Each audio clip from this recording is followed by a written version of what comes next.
अन्नाडेल मैदान के मुद्दे पर गरमाई हिमाचल की राजनीति। प्रेम कुमार धूमल ने प्रधानमंत्री तक से कर डाली मामले की पैरवी, लेकिन अपने रुख पर अड़े कांग्रेसी और माकपा। पपलोग में बनेगा ड्राइविंग ट्रेनिंग स्कूल, 40 करोड़ रुपए की लागत से होगा निर्माण। महिलाओं के लिए भी सरकार की कई योजनाएं। मेयर का चुनाव लड़ने पर मधुसूद के तेवर बदले, मेयर के चुनाव के लिए अब नहीं करेंगी दावेदारी। परवाणु में श्रम विभाग के खिलाफ फूटा मजदूरों का गुस्सा, श्रम अधिकारी को किया कमरे में बंद। नमस्कार, हिमाचल आजकल में आपका स्वागत है। मैं हूं निधि शुक्ला। अपने इस खास न्यूज बुलेटिन में हम आपको दिखाएंगे राज्य की हर वो खबर जिसका सरोकार सीधे आपसे है। अन्नाडेल मैदान पर हिमाचल की राजनीति में उबाल आ गया है। मुख्यमंत्री प्रेम कुमार धूमल ने इस मामले की पैरवी प्रधानमंत्री तक से कर दी है। वहीं कांग्रेस और माकपा इस मैदान को सेना के पास ही रखने के अपने स्टैंड पर कायम है। कांग्रेस प्रदेशाध्यक्ष ठाकुर कौल सिंह का कहना है कि इस मैदान के आसपास भाजपा से जुड़े कुछ लोगों ने काफी जमीन खरीद ली है। यही नहीं, इसमें मैदान का कुछ हिस्सा भी हथिया लिया है। उन्होंने कहा कि अब जिस तरीके से सरकार के संरक्षण में निजी संस्थान की छात्राओं से सेना के खिलाफ नारेबाजी करवाई गई, वो सेना और सैन्य परिवार का अपमान है। भारतीय जनता पार्टी के कुछ लोगों को उसके इर्द गिर्द अन्नाडेल ग्राउंड के इर्द गिर्द जो है जमीनें खरीद ली है, और जिसमें पार्ट थोड़ा सा जो है अन्नाडेल का मैदान भी उसमें आता है जो आर्मी की कब्जे में है। आज आर्मी के लोगों के खिलाफ उस जो कॉलेज है, नर्सिंग कॉलेज और बीएड कॉलेज के स्टूडेंट जो है उनको बाहर लगा करके आर्मी के खिलाफ नारेबाजी की जा रही है। Congress party take strong exception. Kaul Singh ने कहा कि क्रिकेट स्टेडियम के लिए और भी जमीन खरीदी जा सकती है। एक तरफ तो चीन का खतरा है और दूसरी ओर ये क्षेत्र भूकंप की दृष्टि से संवेदनशील है, जिसे देखते हुए इसे सेना के पास ही रखा जाना चाहिए। उन्होंने कहा कि कांग्रेस के भूमाफिया के आरोप भी इससे साबित हो रहे हैं। उनका कहना है कि ये रक्षा से जुड़ा मामला है और देश की सुरक्षा सर्वोपरि है, इसलिए इस मामले को सेना और प्रदेश सरकार शांतिपूर्ण तरीके से सुलझाए। और दूसरा, एक तरफ तो धूमल साहब कहते हैं कि चाइना बॉर्डर से, चाइना से हमको बड़ा खतरा है, और चाइना के अगर खतरा है तो इसके लिए यहाँ स्ट्रेटेजिक पॉइंट है ये, यहाँ कितने हेलीकॉप्टर खड़े हो सकते हैं। और पहली बार हुआ है किसी मुख्यमंत्री ने कहा कि आर्मी ऑफिसर्स के खिलाफ डेफेमेशन का दावा करेंगे। गौरतलब है कि बीते दिन जब यहाँ सैन्य अभ्यास किया जा रहा था तो भाजपा व एचपीसीए से जुड़े कुछ लोगों ने निजी नर्सिंग कॉलेज की छात्राओं के साथ आकर यहाँ सेना के खिलाफ नारेबाजी की थी, जिसकी कांग्रेस ने कड़ी आलोचना की और सरकार से इन पर कार्रवाई की मांग की है। ब्यूरो रिपोर्ट, हिमाचल आजकल। मुख्यमंत्री प्रेम कुमार धूमल ने कहा कि मनरेगा के तहत पंजीकृत कामदारों को बीमा के दायरे में लाया गया है। यह बात उन्होंने मंडी जिला के धर्मपुर क्षेत्र के पपलोग में छोटे दुकानदारों और विकलांग व्यक्तियों के स्वास्थ्य जनसभा को संबोधित करते हुए कहा। इस मौके पर उन्होंने पपलोग में 40 करोड़ रुपए की लागत से बनने वाले चालक प्रशिक्षण स्कूल की आधारशिला भी रखी।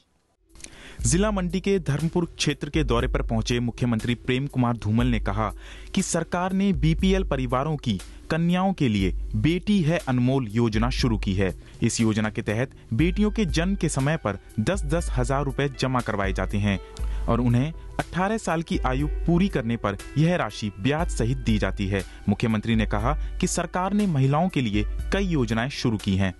बीपीएल परिवार में, गरीबी की रेखा से नीचे रहने वाले परिवार में जो बच्ची पैदा होगी उसके एक हफ्ते के अंदर पहले हमें 5500 रुपए उसके नाम जमा करवाते थे डाकखाने में या बैंक में, ताकि जब उसकी शादी का टाइम आए तब तक पूरा पैसा उसको मिले, माँ बाप पर कोई बोझ ना हो।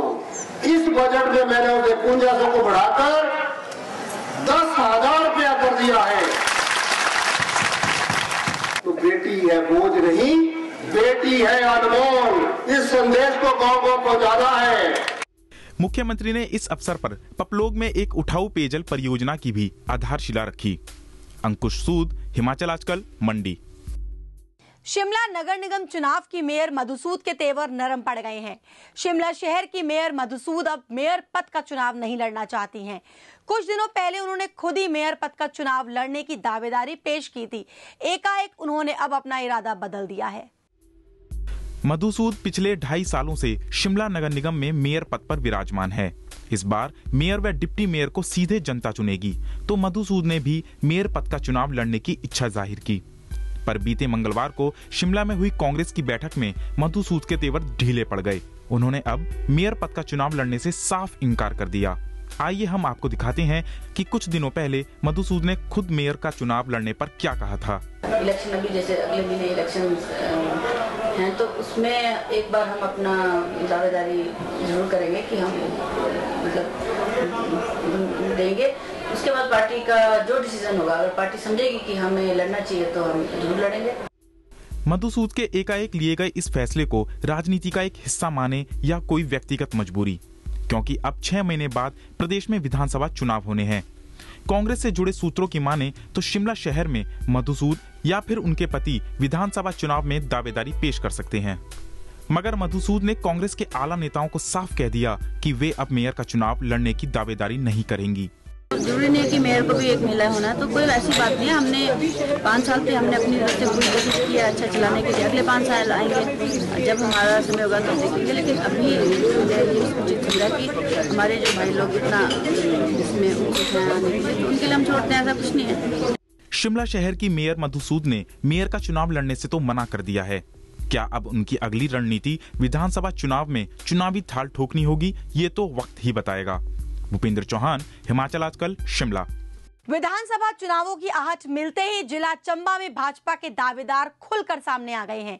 मंगलवार को प्रदेश भाजपा अध्यक्ष सतपाल सत्ती कार्यकर्ताओं की नब्ज टटोलने चंबा पहुंचे, तो टिकट के चाहवानों ने उनका जोरदार स्वागत करते हुए अपनी दावेदारी को मजबूत किया। मिशन रिपीट के तहत चुनावी बिगुल फूंकने सतपाल सत्ती ने जिला चंबा का दौरा किया। सतपाल सत्ती ने यहां के जिला की सभी 5 विधानसभा क्षेत्रों के नेताओं और कार्यकर्ताओं से मुलाकात की और सत्ती ने आने वाले चुनावों के लिए कार्यकर्ताओं में जोश भरा। इसी दौरान उत्साही टिकट के दावेदार अपने समर्थकों के साथ सत्ती के समक्ष खुलकर आ गए। गैर जनजातीय क्षेत्र भरमौर के अध्यक्ष ललित ठाकुर इनमें सबसे आगे हैं। ठाकुर ने कहा कि यदि प्रदेश आलाकमान उन्हें टिकट दे तो वे निश्चित रूप से जीत दर्ज करेंगे। अपने इस दौरे पर भाजपा अध्यक्ष सतपाल सत्ती ने कार्यकर्ताओं को एकजुट होकर पार्टी के लिए कार्य करने की सलाह दी। उन्होंने कहा कि जिला चंबा में भाजपा कांग्रेस से काफी बेहतर है। प्रेम कुमार धूमल जी के नेतृत्व में जो हमारी सरकार चली है, उसने हिमाचल प्रदेश की जो विकास की गति थी उसको बहुत आगे बढ़ाया है। कांग्रेस पार्टी आम जनता में भ्रांतियां फैला करके जनता को बरगलाने की कोशिश कर रही है। हम इसमें जनता को जागरूक कर रहे हैं कि उनकी भ्रांतियों में ना आए, और हमें पूर्ण उम्मीद है कि हिमाचल प्रदेश में भारतीय जनता पार्टी की सरकार।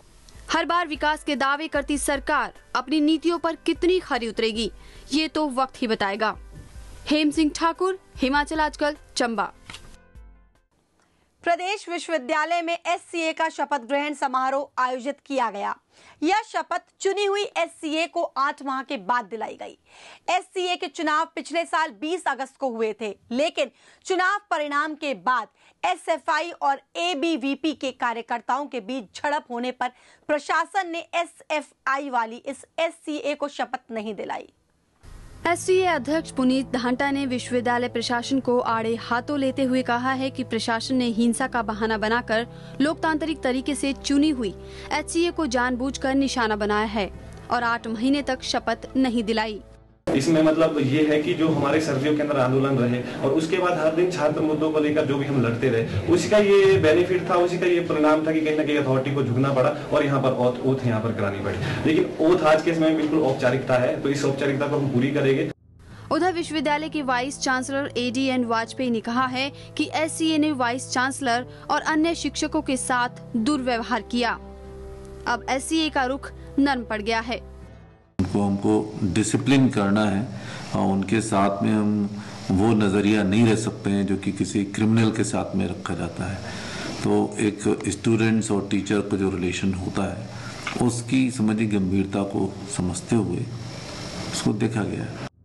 प्रदेश विश्वविद्यालय प्रशासन ने हालांकि एससीए को शपथ दिलाने की अपनी औपचारिकता तो पूरी कर दी, लेकिन शपथ में इतना लंबा समय लगाने पर प्रशासन की चारों ओर आलोचना हो रही है। ब्यूरो रिपोर्ट, हिमाचल आजकल। नैना देवी के कोट में आज से विद्युत उपमंडल कार्यालय ने काम करना शुरू कर दिया है। स्थानीय विधायक रणधीर शर्मा ने आज कार्यालय का विधिवत उद्घाटन किया। यह कार्यालय वर्ष 1965 से पंजाब के गंगूवाला में कार्य कर रहा था। इस कारण लोगों को बिजली से संबंधित शिकायतों, बिल जमा करवाने और अन्य कार्यों के लिए पंजाब जाना पड़ रहा था। प्रदेश भाजपा प्रवक्ता व विधायक रणधीर शर्मा ने कहा है कि उपमंडल कार्यालय हिमाचल में खुलना गौरव की बात है। उन्होंने कहा कि कार्यालय खुलने से स्थानीय लोगों को सुविधा होगी। आज हमारे इस कोट सब स्टेशन के इस भवन में जो हमारी बिजली बोर्ड की सब डिवीजन है और जिसके अंतर्गत हमारा ये स्वारघाट से लेकर गुवाहाटी तक का सारा एरिया आता है, करके उसको यहाँ पर कोर्ट में खोला गया है। निश्चित रूप से ये हमारे लिए बहुत ही बड़ी बात है कि फिलहाल रुकेंगे एक छोटे से ब्रेक के लिए। ब्रेक के बाद भी खबरों का सिलसिला जारी रहेगा। देवभूमि का सजग प्रहरी हिमाचल आजकल। हिमाचल प्रदेश की राजनीतिक हलचल, सामाजिक चहल पहल, सांस्कृतिक व धार्मिक रबतों का बेहतरीन व अद्भुत संगम। देखिए हिमाचल आजकल प्रतिदिन रात्रि 9 बजे सिर्फ दिशा चैनल पर। ब्रेक के बाद आपका स्वागत है। एक नजर हेडलाइंस पर। अन्नाडेल मैदान के मुद्दे पर गरमाई हिमाचल की राजनीति। प्रेम कुमार धूमल ने प्रधानमंत्री तक से कर डाली मामले की पैरवी, लेकिन अपने रुख पर अड़े कांग्रेसी और माकपा। पपलोग में बनेगा ड्राइविंग ट्रेनिंग स्कूल। 40 करोड़ रुपए की लागत से होगा निर्माण। महिलाओं के लिए भी सरकार की कई योजनाएं। मेयर का चुनाव लड़ने पर मधुसूद के तेवर बदले। मेयर के चुनाव के लिए अब नहीं करेंगी दावेदारी। परवाणु में श्रम विभाग के खिलाफ फूटा मजदूरों का गुस्सा। श्रम अधिकारी को किया कमरे में बंद। परवाणु में एक निजी कंपनी के मजदूरों ने श्रम अधिकारी को उनके कार्यालय में बंद कर दिया। कंपनी के 300 मजदूरों को पिछले 6 महीनों का वेतन नहीं मिला है और अब कंपनी भी बंद पड़ी हुई है। मजदूरों ने श्रम विभाग से मामले में हस्तक्षेप की गुहार लगाई, लेकिन उनको वेतन नहीं दिया गया। श्रम विभाग ने पिछले महीने मजदूरों और कंपनी प्रबंधन के बीच समझौता करवाया था, लेकिन मजदूरों का आरोप है कि कंपनी प्रबंधन ने समझौते का पालन नहीं किया है। उधर संबंधित श्रम अधिकारी का कहना है कि उन्होंने अपने स्तर पर मामले को सुलझाने का प्रयास किया है और बाकी फैसला श्रम आयुक्त को करना है। मजदूरों के इस आक्रोश के बाद श्रम विभाग क्या कार्रवाई करता है, यह देखने वाली बात है। लेबर डिपार्टमेंट ने अभी तक ना कोई कार्रवाई और हमारा एक सेटलमेंट 3 साल का सेटलमेंट हुआ था लेबर डिपार्टमेंट में मैनेजमेंट के साथ। उसके तहत भी ना ही लेबर डिपार्टमेंट ने 29C के तहत कोई कार्रवाई नहीं। बड़ौदा नगर निगम और मुंबई नगर निगम के पार्षदों की 2 दिवसीय कार्यशाला शिमला के पीटर हाफ होटल में आरंभ हो गई। कार्यशाला का आयोजन regional centre for urban and environmental studies Mumbai और institute of local self government Mumbai द्वारा शहरी मंत्रालय के सहयोग से किया जा रहा है। बड़ौदा व मुंबई नगर निगम के पार्षद शिमला में विकास कार्यों और पर्यावरण के संरक्षण के विभिन्न उपायों का जायजा लेंगे। शिमला की महापौर मधुसूद ने बताया कि स्थानीय निकायों के प्रतिनिधियों के लिए इस तरह की कार्यशालाएं देश के विभिन्न हिस्सों में आयोजित की जाती हैं। इससे जनप्रतिनिधियों को एक दूसरे के निकायों की कार्य प्रणाली को जानने का अवसर मिलता है। केंद्रीय मंत्री वीरभद्र सिंह के बेटे विक्रमादित्य सिंह प्रदेश युवा कांग्रेस अध्यक्ष पद की दावेदार मोनिका भारती के पक्ष में उतर आए हैं। विक्रमादित्य ने मोनिका भारती के लिए बैजनाथ में समर्थन मांगा है। पूर्व सांसद चंद्र कुमार की बहू और ज्वाली क्षेत्र के विधायक नीरज भारती की पत्नी मोनिका भारती के समर्थन में विक्रमादित्य के आने से युवा अध्यक्ष के चुनाव रोचक हो गए हैं। विक्रमादित्य ने बैजनाथ में मोनिका भारती के पक्ष में खुलकर प्रचार किया। विक्रमादित्य ने यह भी कहा कि युवा कांग्रेस प्रदेश में कांग्रेस सरकार को सत्तासीन करने के लिए पार्टी के संगठनों के साथ मिलकर काम करेगा। उधर मोनिका भारती ने युवा कांग्रेस से सभी डेलीगेट्स का समर्थन मांगते हुए कहा कि वे संगठन को मजबूत बनाने के लिए काम करेंगी और ये आश्वासन जरूर दिलाती हूँ कि अगर मैं जीत के आती हूँ तो मैं एक स्ट्रॉन्ग संगठन के लिए काम करूँगी, एक मजबूती दिलाने की कोशिश करेंगे यूथ कांग्रेस को, रिवाइव करने की कोशिश करेंगे और जितने जो युवा वर्ग है उसको अपने साथ लेकर और जोड़कर उसको एक बड़ा ऑर्गेनाइजेशन बनाएंगे और वुमेन अपलिफ्टमेंट के लिए ज़रूर काम करेंगे। कि कांग्रेस के वरिष्ठ नेता एवं पूर्व मंत्री रामलाल ठाकुर ने बीते दिन नमहौल के पास हुए सड़क हादसे में प्रभावित लोगों को दी गई 5-5 हजार रुपए की राशि को ऊंट के मुंह में जीरे के समान बताया। उन्होंने बिलासपुर में पत्रकारों से बातचीत में कहा कि इस हादसे में घायल व मारे गए लोग गरीब परिवार से हैं। ऐसे में जो राशि प्रशासन द्वारा उपलब्ध कराई गई है उससे दवाइयों का खर्चा भी पूरा नहीं हो सकता। उन्होंने सरकार से आग्रह किया है कि सड़क हादसे के प्रभावित लोगों को मुख्यमंत्री राहत कोष से पैसा दिया जाए। मेरा मुख्यमंत्री से निवेदन है कि जो चीफ मिनिस्टर रिलीफ फंड है, कृपया करके वो किसी इलाका विशेष के लिए उसको जो है वो रिजर्व मत करो। Chief minister relief fund because is the chief minister of Himachal Pradesh, और चीफ मिनिस्टर रिलीफ फंड जो है वो रिलीफ जो है दर्द को ध्यान में रखते हुए उसको बांटा जाए। जेबीटी प्रशिक्षित बेरोजगार युवकों ने टैट के विरोध में आज शिमला में शिक्षा निदेशालय के बाहर धरना दिया। शिक्षा विभाग ने अब शिक्षकों को नियुक्ति के लिए टैट उत्तीर्ण कराना अनिवार्य कर दिया है, लेकिन बेरोजगार युवाओं का कहना है कि शिक्षा विभाग उन पर टेस्ट की शर्त थोप रहा है, जबकि शिक्षा के अधिकार एक्ट के तहत 2013 के बाद की नियुक्तियों के लिए टैट अनिवार्य है। एक और जहां महंगाई ने आम आदमी की कमर तोड़ कर रख दी है, वहीं मनाली में दुकानदार रोजमर्रा की चीजों को महंगे दामों पर बेचकर खूब चांदी कूट रहे हैं। दुकानदार प्रशासन द्वारा निर्धारित कीमतों से अधिक मूल्यों पर सामान बेच रहे हैं। बावजूद इसके प्रशासन दुकानदारों की इस मनमानी पर मूक दर्शक बना हुआ है। प्रशासन ने मटन के दाम पर 140 रुपए से 180 रुपए और चिकन 130 रुपए प्रति किलो निर्धारित कर रखे हैं।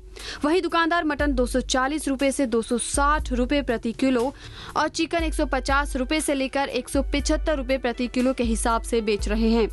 यहाँ सब्जियां व करियाना सामान भी अधिक कीमतों पर बेचा जा रहा है। हालांकि नगर परिषद अध्यक्ष रूपचंद नेगी का कहना है कि अधिक कीमतें वसूलने वाले दुकानदारों पर कार्रवाई की जाएगी। नगर परिषद अध्यक्ष होने के नाते इससे संबंधित जितने भी विभाग है उनसे हम जल्द से जल्द मीटिंग करेंगे और जो ओवर चार्जिंग हो रही है इस पर जो है कड़ी कार्रवाई की जाए और इसी सप्ताह में जो है इससे संबंधित जितने भी विभाग है जो उनसे मीटिंग की जाएगी और रेट लिस्ट जो जल्दी से जल्दी जो है हर दुकान में जो है वो डिस्प्ले होनी बहुत जरूरी है। जनता ये सवाल पूछ रही है कि आखिर प्रशासन की नींद कब टूटेगी। राज अग्रवाल, हिमाचल आजकल, मनाली। चंबा के आरटीओ कार्यालय में बीती रात ताला तोड़कर चोर 150 किलो का सेफ उठाकर ले गए। सेफ के अंदर आरटीओ कार्यालय के जरूरी कागजात और 5.25 लाख रुपए नगद थे। बुधवार सुबह जब कर्मचारी ऑफिस पहुंचे तो कार्यालय के ताले टूटे हुए थे। चोरी करने के बाद दोनों चोर होटल में आराम कर रहे थे। सूचना मिलने पर पुलिस ने दोनों चोरों को होटल से दबोच लिया। चोरों ने आरटीओ कार्यालय के सेफ को रावी नदी के पास घास में छिपा दिया था। पुलिस ने छानबीन शुरू कर दी है। और अब एक नजर सुर्खियों पर।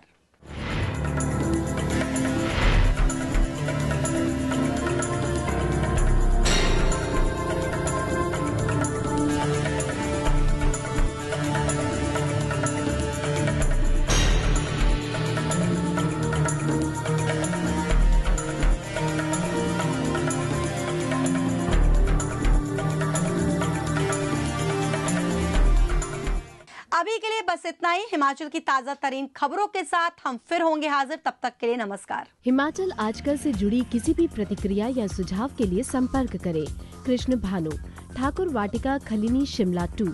Phone number 09816901200, 017726294111। हमारा email ID है himachalaajkal@gmail.com।